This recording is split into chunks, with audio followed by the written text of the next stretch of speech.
सुंदरकांड हनुमान का सागर पार करना।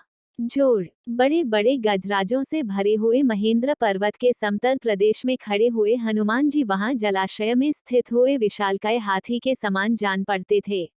सूर्य, इंद्र, पवन, ब्रह्मा आदि देवों को प्रणाम कर हनुमान जी ने समुद्र लंघन का दृढ़ निश्चय कर लिया और अपने शरीर को असीमित रूप से बढ़ा लिया। उस समय वे अग्नि के समान जान पड़ते थे। उन्होंने अपने साथी वानरों से कहा, हे मित्रों, जैसे श्री रामचंद्र जी का छोड़ा हुआ बाण वायुवेग से चलता है, वैसे ही तीव्र गति से मैं लंका में जाऊंगा और वहां पहुंचकर सीता जी की खोज करूंगा।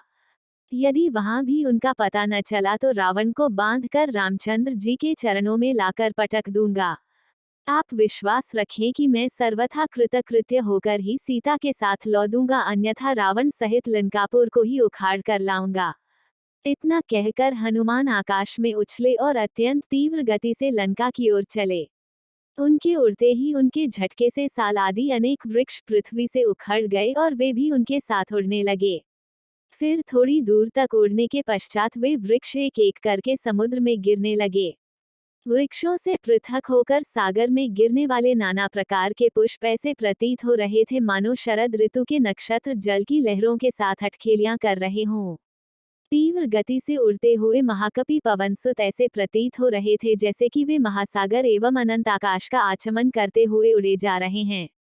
तेज से जाज्वल्यमान उनके नेत्र हिमालय पर्वत पर लगे हुए दो दावानलों का भ्रम उत्पन्न करते थे।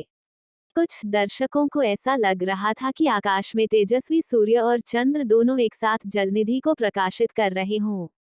उनका लाल कटी प्रदेश पर्वत के वक्षस्थल पर किसी गेरू के खान का भ्रम पैदा कर रहा था। हनुमान के बगल से जो तेज आंधी भारी स्वर करती हुई निकली थी वह घनघोर वर्षाकाल की मेघों की गर्जना सी प्रतीत होती थी। आकाश में उड़ते हुए उनके विशाल शरीर का प्रतिबिंब समुद्र पर है, उनके विशाल शरीर का प्रतिबिंब समुद्र पर पड़ता था तो वह उसकी लहरों के साथ मिलकर ऐसा भ्रम उत्पन्न करता था जैसे सागर के वक्ष पर कोई नौक तैरती चली जा रही हो। इस प्रकार हनुमान निरंतर आकाश मार्ग से लंका की ओर बढ़े जा रहे थे। हनुमान के अद्भुत बल और पराक्रम की परीक्षा करने के लिए देवता, गंधर्व, सिद्ध और महर्षियों ने नागमाता सुरसा के पास जाकर कहा, हे नागमाता, तुम जाकर वायुपुत्र हनुमान की यात्रा में विघ्न डालकर उनकी परीक्षा लो कि वे लंका में जाकर रामचंद्र का कार्य सफलतापूर्वक कर पाएंगे या नहीं। ऋषियों के मर्म को समझकर सुरसा विशालकाय राक्षसनी का रूप धारण करके समुद्र के मध्य में जाकर खड़ी हो गई और उसने अपने रूप को अत्यंत विकृत बना लिया। हनुमान को अपने सम्मुख पाकर वह बोली, आज मैं तुम्हें अपना आहार बनाकर अपनी क्षुधा को शांत करूंगी।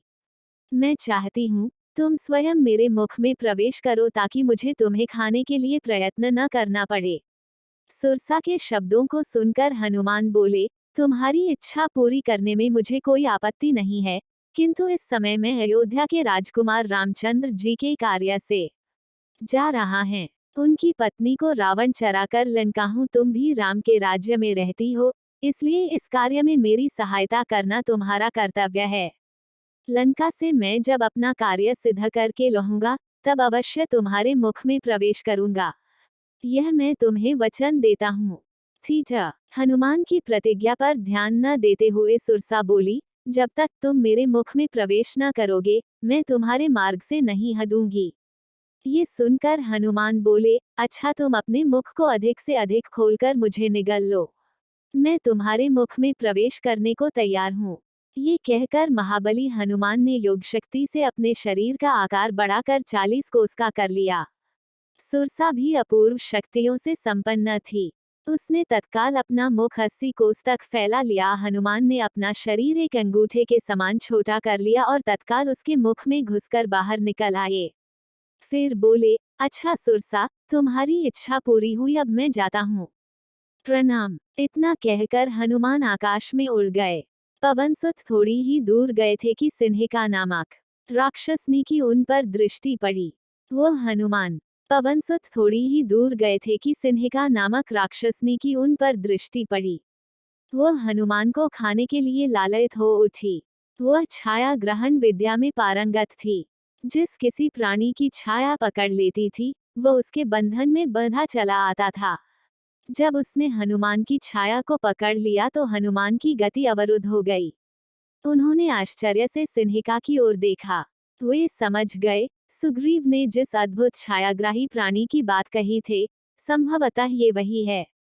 ये सोचकर उन्होंने योगबल से अपने शरीर का विस्तार मेघ के समान अत्यंत विशाल कर लिया।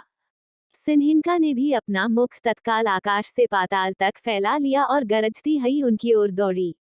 ये देखकर हनुमान अत्यंत लघु रूप धारण करके उसके मुख में जा गिरे और अपने तीक्ष्ण नाखूनों से उसके मर्मस्थलों को फाड़ डाला।